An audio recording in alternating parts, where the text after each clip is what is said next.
นี่คือเรื่องราวของเทศกาลที่ต้องบอกว่าเปลี่ยมไปด้วยศรัทธาแล้วก็แสงสว่างมากที่สุดเทศกาลหนึ่งเลยนะครับของชาวไทยใหญ่เป็นการเฉลิมฉลองที่เปลี่ยนค่ำคืนที่มืดมิดเนี่ยให้สว่างไสวไปหมดเลยเพื่ออะไรน่ะเหรอครับก็เพื่อต้อนรับการกลับมาขององค์สมเด็จพระสัมมาสัมพุทธเจ้านั่นเองครับเอาละครับทีนี้เรามาลองเจาะลึกกันดูคำถามนี้แหละครับคือหัวใจของทุกสิ่งที่เรากำลังจะเห็นกันในวันนี้เลยมันไม่ใช่แค่คำถามเรื่องการก่อสร้างนะครับแบบว่าจะเอาอิฐเอาปูนมาสร้างยังไงไม่ใช่เลยแต่มันเป็นเรื่องของศรัทธาศิลปะแล้วก็ความเป็นชุมชนที่ทั้งหมดเนี่ยมันหลอมรวมกันเป็นหนึ่งเดียวแต่ว่าก่อนที่เราจะไปถึงตัวเทศกาลกันเนี่ยนะครับเราต้องมาทำความรู้จักกับผู้คนที่เป็นเจ้าของประเพณีอันงดงามนี้กันก่อนแน่นอนครับเรากำลังพูดถึงชาวไทยใหญ่สิ่งที่น่าสนใจอย่างแรกเลยนะครับก็คือชาวไทยใหญ่เนี่ยมีชื่อเรียกที่หลากหลายมากๆครับคือถ้าเป็นตัวเขาเองเขาจะเรียกตัวเองว่าไตหลงซึ่งแปลว่าไทยหลวงแต่พอมาบ้านเราคนไทยเราก็จะเรียกว่าไทยใหญ่ในขณะที่ทางฝั่งพม่าจะเรียกว่าชาญแต่ไม่ว่าจะชื่อไหนนะครับสุดท้ายแล้วทั้งหมดก็คือกลุ่มชาติพันธุ์เดียวกันนี่แหละครับแล้วชาวไทยใหญ่คือใครกันแน่พวกเขาเป็นกลุ่มชาติพันธุ์ขนาดใหญ่เลยนะครับที่ไม่ได้อยู่แค่ในเมียนมาแต่ยังกระจายตัวอยู่ในไทยจีนแล้วก็อินเดียด้วย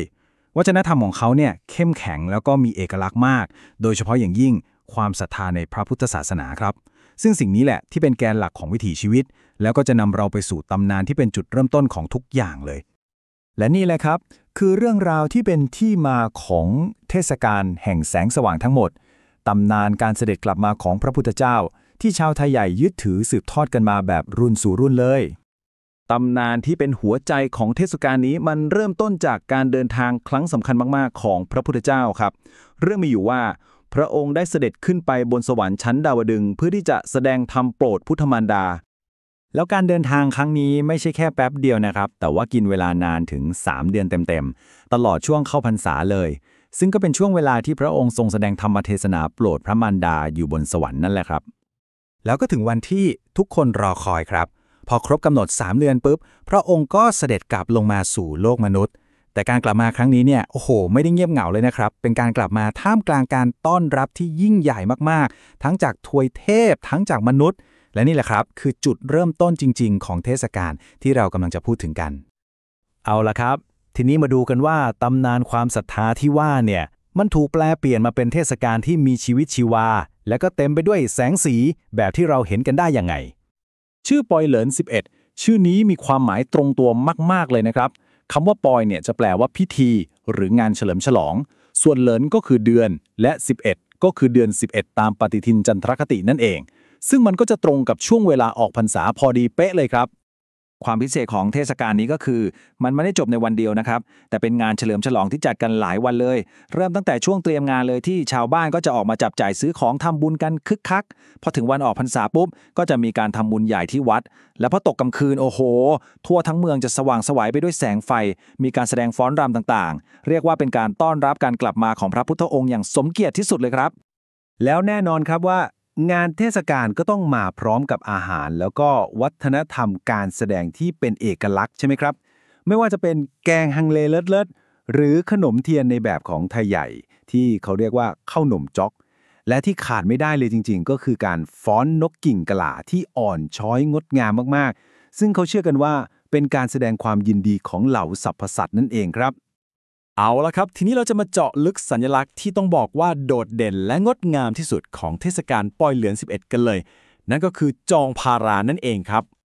ประเด็นสำคัญมันอยู่ตรงนี้ครับจองพาราเนี่ยมันไม่ใช่แค่ของประดับสวยๆงามๆนะครับแต่มันคือปราสาทของพระพุทธเจ้าเลยเป็นการสร้างสถานที่เพื่อรับเสด็จพระองค์ด้วยความเคารพสูงสุดจริงๆคำว่าโจงเนี่ยจะหมายถึงวัดหรือปราสาทส่วนคำว่าพาราหรือพระก็คือพระพุทธเจ้านั่นเองครับ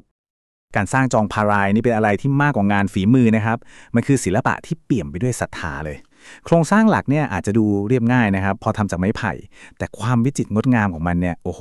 อยู่ที่การตกแต่งด้วยกระดาษสีแล้วก็ลวดลายฉลุที่เป็นเอกลักษณ์มากๆซึ่งทั้งหมดเนี่ยมันสะท้อนความเชื่อที่ว่า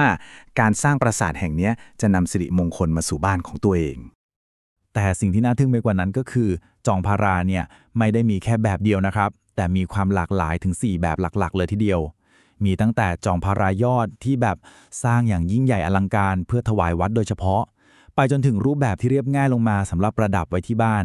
ซึ่งความแตกต่างพวกนี้แหละครับมันสะท้อนให้เห็นว่าทุกคนสามารถมีส่วนร่วมในประเพณีนี้ได้ตามกำลังศรัทธาของตัวเองเลยหลังจากที่เราได้เห็นรายละเอียดของเทศกาลกันไปแล้วนะครับทีนี้เรามามองภาพใหญ่กันบ้างว่าประเพณีนี้มีความสำคัญกับชาวไทยใหญ่ในปัจจุบันยังไงลองนึกภาพตามนะครับในพื้นที่อย่างแม่ฮ่องสอนเนี่ยประเพณีนี้มันไม่ได้เพิ่งจะเกิดขึ้นนะครับแต่มันอย่างรากลึกแล้วก็สืบทอดกันมาแบบไม่เคยขาดสายมานานกว่า600 ปีแล้วนี่คือสิ่งที่แสดงให้เห็นถึงความผูกพันทางวัฒนธรรมที่แข็งแกร่งมากๆจริงๆครับ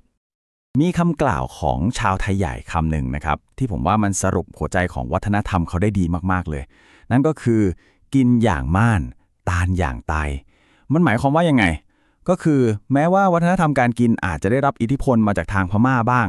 แต่ถ้าเป็นเรื่องของการทำบุญทำทานแล้วก็อันนี้แหละคือเอกลักษณ์ที่โดดเด่นของชาวไทยใหญ่โดยแท้จริงเลยเพราะฉะนั้นนะครับปอยเหลิน11เนี่ยมันจึงไม่ใช่แค่งานรื่นเริงประจำปีธรรมดาแต่มันคือลมหายใจของวัฒนธรรมเลยก็ว่าได้เป็นสิ่งที่คอยย้ำเตือนถึงรากเหง้าถึงตัวตนแล้วก็เป็นเหมือนเครื่องมือสำคัญในการส่งต่อศรัทธาจากคนรุ่นหนึ่งไปสู่คนอีกรุ่นหนึ่งทั้งหมดที่เล่ามานี่แหละครับมันเลยนำมาสู่คำถามสุดท้ายที่น่าเก็บไปคิดต่อว่าในโลกที่ทุกอย่างมันเปลี่ยนแปลงไปเร็วขนาดนี้คุณค่าที่แท้จริงของการสืบสานประเพณีเก่าแก่แบบนี้มันคืออะไรกันแน่